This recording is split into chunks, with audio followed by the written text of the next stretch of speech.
years in school, how many of us actually graduated knowing how to manage our money, build wealth, or even define success for ourselves? In today's episode, I'm pulling apart what's missing in our education system and what you really need to learn if you want a wealthy life. My name is Vicky Wushay, and after 11 years as a university lecturer, writing, developing, and delivering courses to support students to both succeed at university and then transition into a successful career or a business, I believe I'm uniquely positioned to debate this topic. What's wrong with education? But as always, I'd love your feedback. I'd love your point of view, both as students, former students, and maybe even as parents considering sending your children off to get 3 years of compounding debt and frustration. Oh, I think I've peaked too early there with my views. Okay, let's get right into this topic. And be sure to check out me on Instagram, where I am Vicky_Wushay, where I've made some supporting reels, and you can access a quiz where you can ask yourself, what do you need to learn to be wealthy and successful? So let's get into this topic. So, what do you really need to learn about how money works as a starter? And let's start with a challenging question.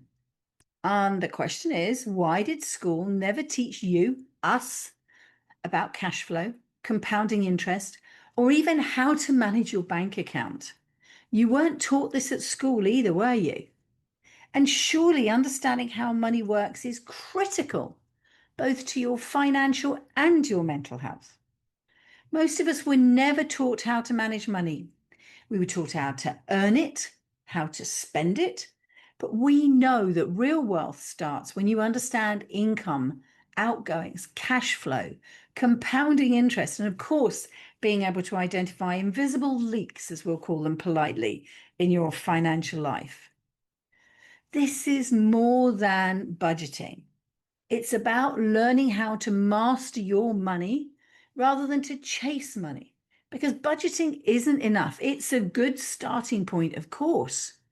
But if you were trained to earn and spend and not to own, grow, and manage, budgeting is a way that you will remain poor and indebted for life and therefore have to stay an employee and keep working. Now, if that wasn't controversial enough for you, I'm here and I'm going to say everyone will tell you or invite you how to learn about managing your money. Even I can help with that. But the real trick is how to be safe, how to become the master of your income and your financial future. Now, using the word safe, not as an excuse for taking no action, but understanding the risks before you start identifying your path forward. We need to move beyond just budgeting apps and spreadsheets, although you know I love a spreadsheet. The secret is money doesn't flow where there's fear. So if you understand how to be safe, my thinking is you understand how to be safe, you can't be fearful. And therefore, if you're not fearful, you're in a position where money can flow. Because if you're scared to look at your bank account, you're avoiding statements, you guess what you spend or what you earn. And the problem, therefore, isn't your fear of maths, although there is a fear of maths for some people. I still think it's actually your mindset. I think the fear is deeper and the maths is the excuse. So if you can learn to feel safe about managing your money, you can expect to master it, then you can wind back all that fear and actually be in a position where the budgeting is the easy bit, and then you can move on to learning how to master the money rather than it mastering you. Okay, so if I'm starting from a position of you need to feel safe, and we've come over to the point where fear is probably in your mindset and not just about the maths, and now we're going to take the next step forward. What do you need to learn about building financial security first and then financial autonomy? And here's the shocker. A steady job and a pension isn't the safety net you were promised. Think about your parents and your grandparents. Education just taught you to rely on an employer and then the government, not yourself. And that's really where the power is.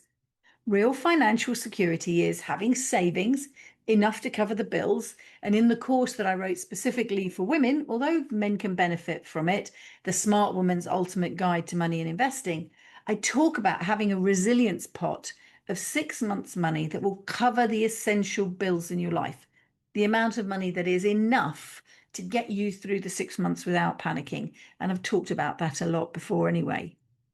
We all need that 6 months of money for peace of mind. But has anyone other than me ever really told you about that before? Certainly, you didn't learn that at university or in school. Now let's start thinking about financial autonomy. So you've got your 6 months' money. What is financial autonomy? Well, that's when your money doesn't depend on your time.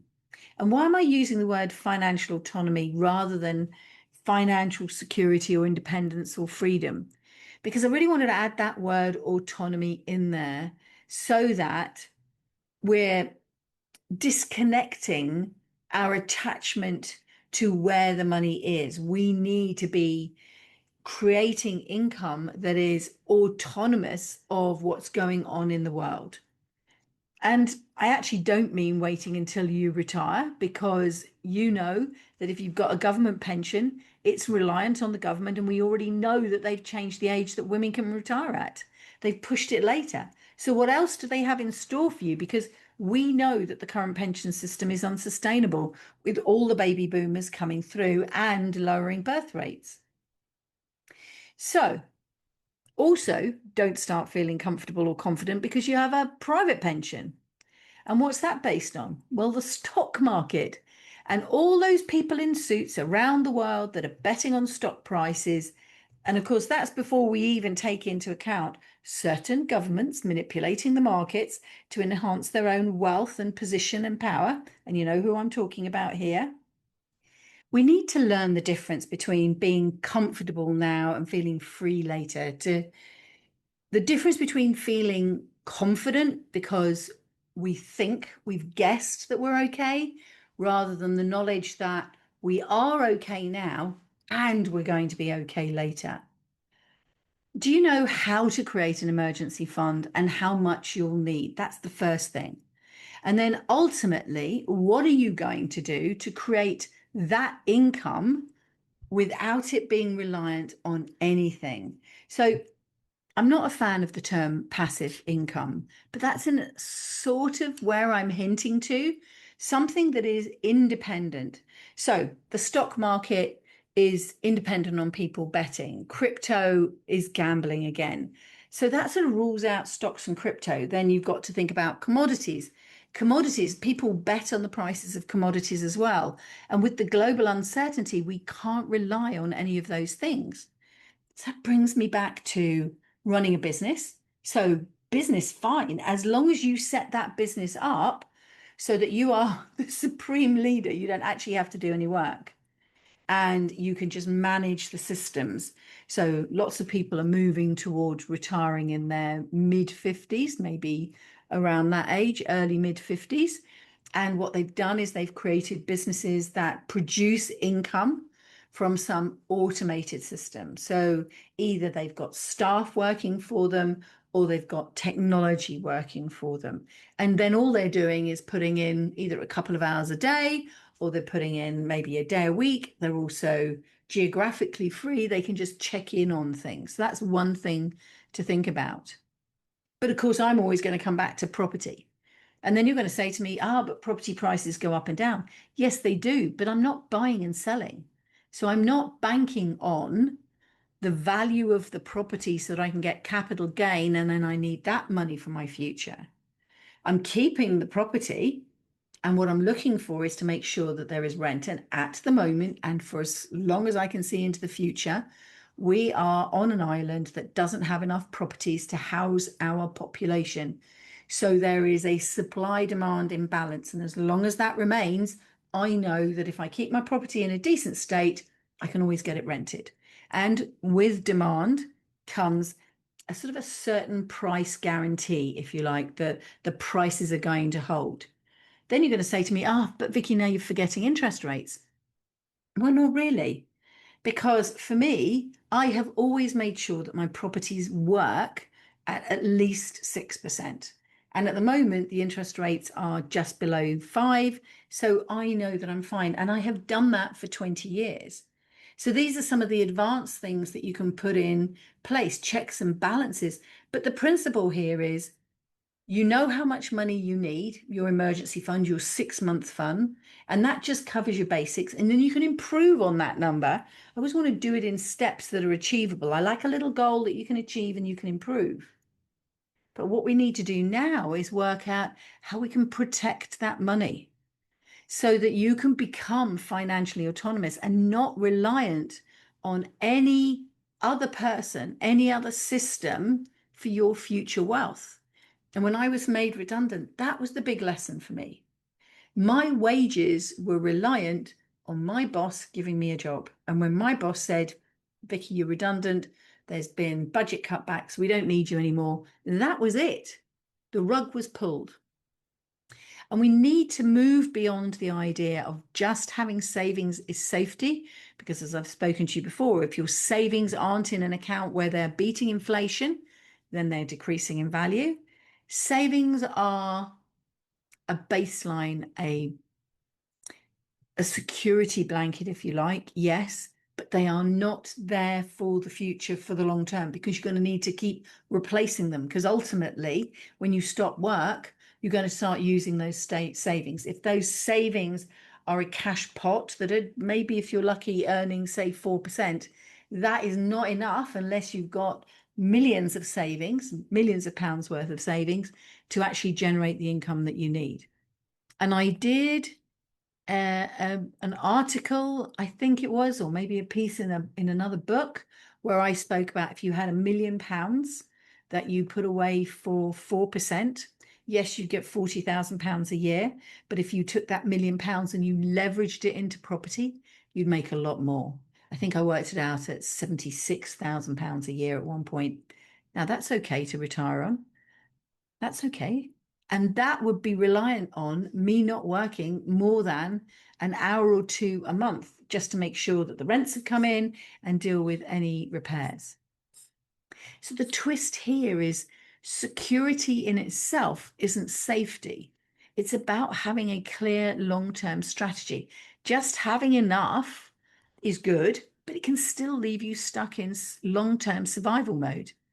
Financial autonomy means building a system that can support you, that can allow you to have that emergency resilient fund of enough money to cover your bills, but also put you in a position where you've got income or investments that keep working even when you don't. So we're moving beyond that idea of safe. Safe is what gets you past fear. Feeling that saving as a safety isn't enough and moving beyond that so that you understand that you need a clear strategy. At this point, I know some of you were probably feeling anxious already, and that's about your mindset.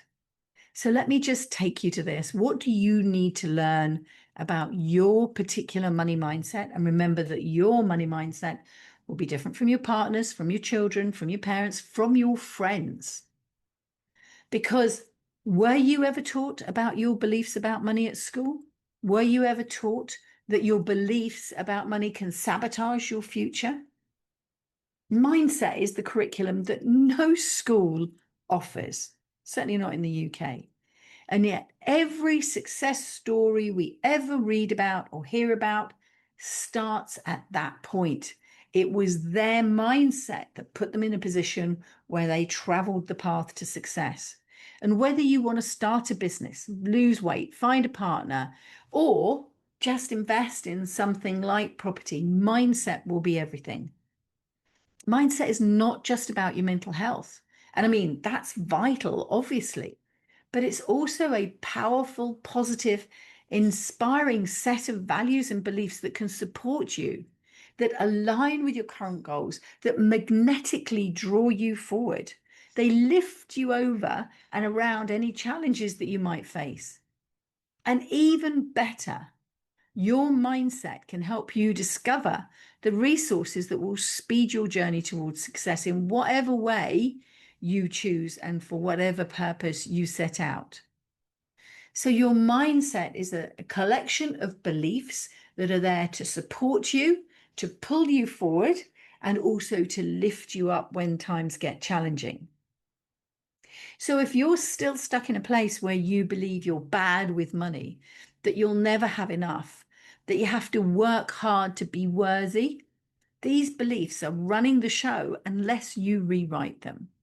Your mindset is going to create the limits that constrain you, or you can change it so that your mindset builds your ability to leverage the resources you have, your time, your money, your knowledge, your contacts towards the success you want to have. So, what about starting to consider what you believe in? Think about, what do you believe now? And then think, what would you rather believe in instead? What beliefs would you rather have that would support you? And certainly in the values manual, that's one of the things that I suggest, that you go through the exercise and you dig out all your beliefs now, but then you start thinking about people that are successful in whatever area that you want to achieve, and think, what is it that they have as a belief that I could adopt?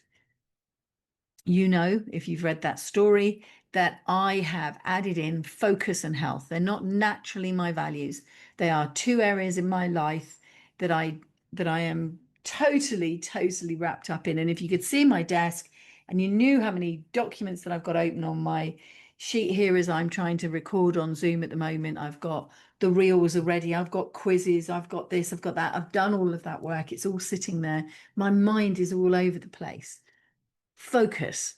That's what I need. And I know that that will help me be more successful more easily.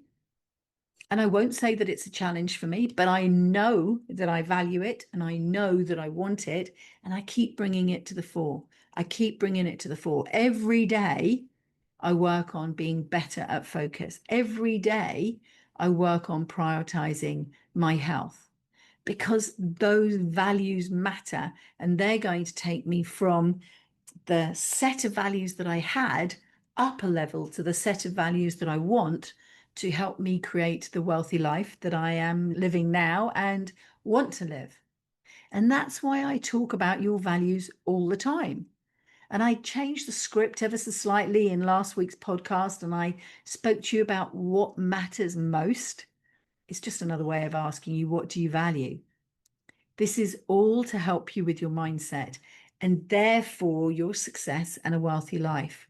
Go back to episode 175 and listen to the recording that I did with the Property Sisters. You can hear how the relationship they had with their father influenced their values and has shaped their life. Every story we go to, we could look at the values that someone had, a moment in their life that helped them refocus, that helped them identify what's important to them, what matters most, what their values are, and then build on that. Now, this is moving beyond affirmations and vision boards. They have a role, but they're not the only answer. The real shift comes when you learn, here's a toughie, your bank balance mirrors your beliefs. Your relationship with food mirrors your weight. Your relationship with others mirrors the relationships that you have with yourself. Your life mirrors your beliefs. And if deep down you're still believing that you're undeserving, that you're irresponsible, that you're not good with money, no strategy, no goals will ever stick. You'll never achieve anything because you're automatically undermining yourself. If you don't love you, no one else that's decent will. You need to learn to recognize and rewire those hidden scripts that are shaping your future wealth and your future life. My mantra is, everything in my life is a result of the actions and the decisions I have taken or have not taken. And if you love your life, perfect. And if not, then you know where the responsibility lies, and You know where the power lies to make the change. You know how to make the change. It's mindset, it's values, and you know where the workbook is. It's in the community, it's there for you. I want to just slip in a bit about property investing at the moment. And I bet you're wondering at university, where was the class on asset leverage or residual income or tax efficiency? Unless, of course, you were on an accountancy degree. The truth is, it was never scheduled. It wasn't there in school. It wasn't there in university. And you know that I believe property is a powerful way to grow your wealth, not just because I say so, because if you look at the top 100 most wealthy people on the planet, they all have property investments. And unlike any other investment strategy, whether it's shares or crypto, the price of commodities, property cash flow is not about gambling on the markets, and it's not about a get rich quick scheme. It's a strategy. It's about leveraging your money. It's risk management, and it's a long-term monthly income. If you learn how to buy well and invest wisely, you can let the bricks and mortar do some of the heavy lifting for your financial future, for your financial autonomy. Passive income is not a myth. It's actually a word I don't really like because it makes you believe you don't have to do anything. But it is a methodology, it's a way of thinking. It's about recognizing that you need income that is not reliant heavily on your time, income that you just manage as a managing director, not that you're in there as the assistant manager getting your hands dirty on a daily basis. Wealth building isn't risky, but ignorance is. And you need to start shifting from trading your time for money to making money while you sleep, but not falling for the social media promoted side hustles that just end up eating your time and your soul, but of course make the influencers, the Insta influencers, absolutely rich. We're going to move beyond pure passive income posts on social media, and we're going to acknowledge that property won't fix your finances if you don't have a plan, if you don't have a mindset, if you don't feel safe. Nothing is going to give you the answer. Leverage itself is really powerful, but it's dangerous if it's without clarity. It will involve a lot of debt, but good debt if you understand how and why. You can learn to invest from a position of knowledge, not desperation. And property can be the solution that brings you that financial freedom that you're looking for, but only if it aligns with your version of what is enough. And in keeping with that very first lesson of safety first, don't start investing in property. Don't start investing in anything until you know where you might fail. Before you jump into property, learn where people lose money. Before you take out any form of investment, learn where you lose money, not just how to make it. There was a TV news program the other week that was talking about LISAs. So these are the lifetime ISAs. Sound like a great idea. You put in money and the government tops it up. So if you put in 3,000, they put in 1,000, you get 4,000. Lovely. So you're getting a 25% bonus. But you can only take the money out of that savings account if you buy a house or if you retire as a pension. So in that gap in between, you can't touch that money. And people in their hundreds of thousands, I'll go with, are losing money because they're taking their money outside of buying their very first house or waiting until they retire. And bearing in mind, these only came in 2017, and you have to take them out, I think, by the time you're 40. No one will have reached the retirement age yet. You know what? They don't tell you, but there's a 25% penalty if you take your money out before the time. So you're going to lose money. And everyone talks about yields and return on investment, but no one talks about sleepless nights, dodgy builders, social media scams, and efforts from others to drain your savings. Get safe first. Know how to mitigate the risks. And of course, above all, fix your mindset. And I've used this word enough a few times. School and university taught us just about passing tests. Nothing in school or formal education teaches you how to define success on your terms. My competitive streak is totally as a result of my university lecturers posting the exam results outside our classroom door. I have to say, I loved it because it fed in to some early beliefs around succeeding and about being first. It matched that experience that I had in primary school, where we sat in desks that were numbered according to the results in our weekly test. If you scored the best, you sat closest to the door, and when it came to playtime, you got to go out first and you got to come back in last. So as a bonus, or it's not really a reward because it probably was like 1 minute 30 seconds extra in the playground, but you got to go out first and come back in last, and that was because you sat in that number 1 seat or the first 10 seats. And that's what I was driven to in primary school. And so when they started posting the results on a university classroom door, of course I was right back in that space.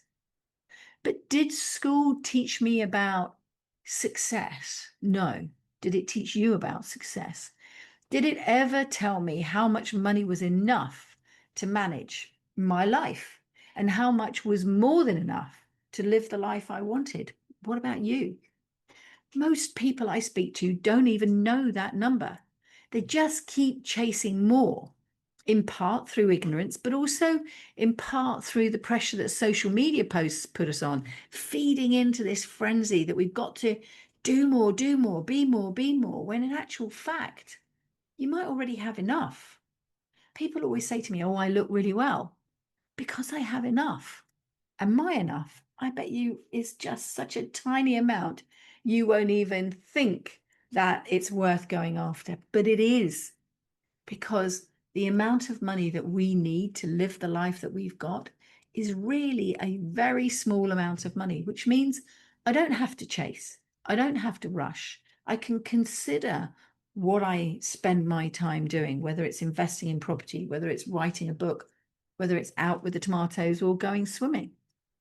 Success isn't about being endlessly busy. It's about knowing your priorities and defining what is enough for you, the income, the time, and the lifestyle that you want. And then what you're going to do is design your wealth plan to match it. Once you've achieved your baseline of how much you need to cover your essential bills for the life that you want to live, you can step it up a gear if you want to. And from a position of knowledge and success, you can build on that and maybe generate more than enough income to give you long-term choices and freedom. And of course, ultimately moving you towards financial autonomy, which is where the real financial security lies. Let's move from chasing more just for the sake of it. If you don't define what's enough for you, you're never going to feel it, even when you get there. And if you don't feel like you have enough, you're never going to be happy. You're always going to be busy, but not in a good way. Busy by choosing the things that you love to do, but you're going to be busy trying to fill the gaps that you don't have, but actually still feel. True wealth isn't about more. It's about knowing what matters most, building your plan around that, and then stop climbing someone else's ladder to a destination that you're not even interested, and build your own financial staircase first. So let's put this twist on it. It's not just about how much money you have, but who's in control of that money and how fragile it is. And a little tip here, don't just look at your financial totals. The question is the money yours? Is the money borrowed? Or is the money joint? Is your capital emotionally entangled with inheritance, remortgaging a house, or your partner's money? Who's in control of that money? You, the IFA, the stock market, or maybe even the government? Stop investing from a position of scarcity, lack of knowledge, lack of understanding, or even emotional stress, because that can all sabotage you, bring about disasters, and even more risk, even in the best of deals, because your mindset isn't there. And I want to leave you with a final thought. What do you need to unlearn about success. Success isn't just salary or status. Sometimes it's freedom, purpose, and the ability to choose. It's a wealthy life, which is why I keep talking about that. But you may have to unlearn the old rules first. You may have to know that your money is safe in order that you can move forward. And if we come back to that very first question, what's wrong with education?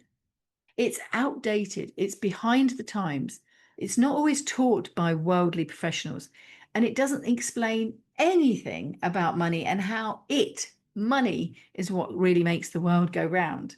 Oh, that's that. That's that Liza Minnelli song in Cabaret. Money makes the world go round. Oh, I'm sorry, I'm singing to you. Excuse me. And I do hope you know what I'm talking about. It's designed to make you a good employee. That's all that education wants. That's all that the system wants. We need to get all the workarounds in the system. Why? Because they can do all the jobs, they can earn the money pays the tax makes the system work. But what I want you to be aware of is that with the accelerating speed of AI, what jobs are going to be left? And then how are you going to fund your future? What if you don't have a wage anymore? So, as always, I want to leave you with 3 insights that will add a little bit more whoosh to your life. I hope that I've been able to record in a way that shows you how passionate I am about this subject: education, money, and of course, there's a sprinkling of property in there. There always will be if I talk. But think about this for a minute. You were taught to earn, not to grow and develop. Our education system prepared us all to be employees, not to be financially free. That doesn't suit the system. If you've been feeling behind, that's not your fault, but now it is your responsibility. And number 2, mindset was never on the syllabus, was it? Mindset was never something that you were taught at school. No one gave you a textbook for self-belief or boundaries or even wealthy thinking. But that's the work that changes everything. That's the resources that I've built for you in a Wealthy Life community. And number 3, enough is your most important subject. Success isn't about more, it's about yours, your number, your time, your life. Define it and then build towards that. So, if this episode has stirred something in you, good. That's the start of the learning journey. The other thing to know is you weren't broken, you aren't broken. The system was, the system is. But now you get to choose what to learn next. And this time, you're not going to do it for a grade. You're going to do it for a wealthy life, for your financial autonomy, for your future. So I mentioned that you can follow me along on Instagram, and there is a quiz in there called What Do You Still Need to Be? What do you still need to learn to be wealthy? We're going to put the link in the show notes. Check them out. And if you DM me education and want to share your story or ask a question that I can tackle in the next episode, I would be delighted. And if you don't know how to DM me, and I'm not even sure I know how to DM me, why not just send me an email with the word education in the title? And if you've got a story on this topic about mindset, about money, about your beliefs, then I'd love to record an episode with you, because those stories are what makes things relevant to everybody that is listening. And of course, as I said, any questions, send me an email and I will make sure I tackle them in an upcoming episode. So let me know in the comments for this podcast whether it hit home. Please do save and review and subscribe and do all those things that you know podcast hosts love you to do. And as always, let's build a wealthy life together, one smart step at a time. My name's Vicky Wishay. Thank you very much for listening. And I will see you again next week when I'm back with the Honest Property Sisters. Until then, take care.